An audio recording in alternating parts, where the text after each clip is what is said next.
എനക്ക് സുഖം തന്നെയല്ലേ? നിങ്ങളില്ലാണ്ട് ഞമ്മക്ക് എന്ത് സുഖമെന്ന്. അല്ല നിങ്ങൾ എപ്പോഴാ ഞമ്മളെ കൊണ്ടുപോകാൻ വരണേ? അത് പറയാനല്ല ഞമ്മള് വിളിച്ചത്.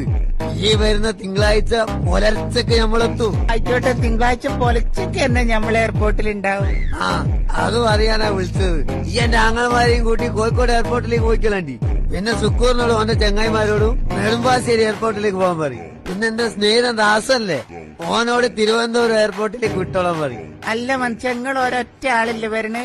അത് സാധാരണ കോഴിക്കോട് വിമാനത്താവളത്തിലല്ല നിങ്ങൾ ഇറങ്ങാറ്. പിന്നെ ഇതിലിപ്പോ എല്ലായിടത്തേക്ക് ആളയക്കണ്. എന്റെ സൂറാവി, ഈ പേപ്പറൊന്നും വായിക്കാറില്ലേ? നമ്മൾ എയർ ഇന്ത്യന്റെ വിമാനത്തിലാണ് വരുന്നത്. അതെവിടാണ് ഇറങ്ങാന്ന് പരച്ചോനും കൂടി അറിയാൻ പറ്റൂല.